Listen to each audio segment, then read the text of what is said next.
গভীর বনের ধারে গাছগাছালি আর ঝোপঝাড়ের ঘেরা একটা পুকুর। সেই পুকুরে বাস করে এক কচ্ছপ আর বড় একটা গাছের গোড়া গর্তে এক শেয়াল। দুজনের মধ্যে ভারী বন্ধুত্ব। একদিনের কথা, তারা সুখ দুঃখের গল্পগাছা করছিল। সেই মুহূর্তে আচমকা সেখানে লাফিয়ে পড়ল এক গেসু বাঘ। ক্ষিপ্রগতির ধূর্ত শিয়াল বাউলি মেরে স্ট্রোকে পড়ল, কিন্তু চাকা লাগানো গোল চাকতির মতো কচ্ছপ তো গড়াতে গড়াতে পুকুরের দিকে যেতেই তার উপর হামলে পড়ে গেসু বাঘ।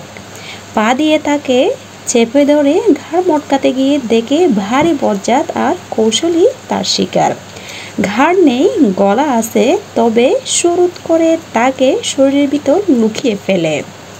কি করে কচ্ছপটাকে খাবে বা তার কোনো কায়দা করতে পারে না।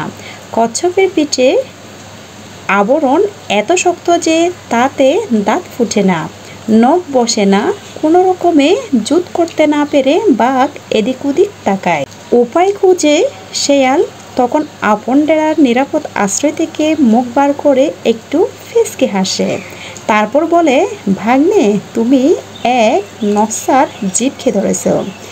এই জিনিস খেতে ভালো, একেবারে মুরগির মাংসের স্বাদ পাবে। তবে কি না, ওই খোসা নরম করার কায়দাটা না জানলে শত চেষ্টা করো, জিহ্বা সুখ পাবে না। বাঘ বলে, মামা জলদি বলো না ছাই, এই জিনিস খাওয়ার কায়দাটি কি? আমার আর তর সইছে না। শিয়াল বলল, ও জিনিসের খোসা নরম করার একটাই উপায়, ওকে পানিতে ফেলে দাও। খানিকক্ষণ ভিজলে খোসা নরম হয়ে ভেসে উঠবে, তখন টেনে এনে মজা শেখাও। বোকা বাঘ তাই করে। কচ্ছপ দ্রুত জলে মিলিয়ে যায়। শিয়াল বলে, ভাগ্নে, বসে বসে অপেক্ষা করো, তোমার খাবার তৈরি হয়ে ভেসে উঠবে। শেয়াল বন্ধুকে বাঁচাতে পেরে খুব খুশি। গিন্নিকে বলে, বউ একটু সর্ষের তেল দেয়, নাকে তেল দিয়ে ঘুমাই। বিকেলে ঘুম থেকে উঠে বন্ধুর সঙ্গে আড্ডা দেব আর বুদ্ধবাগের পিনটি চটকাবো। আজকের গল্পটি এ পর্যন্ত। কেমন লাগলো অবশ্যই কমেন্ট করে জানাবেন।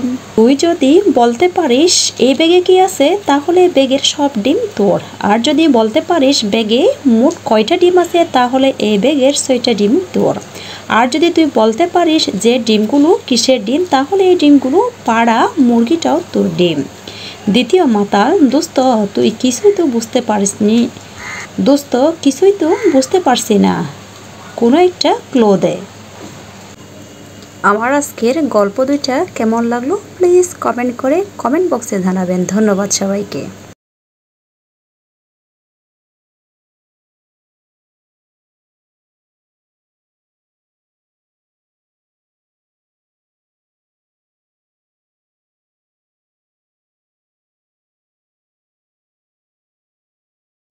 ধন্যবাদ সবাইকে।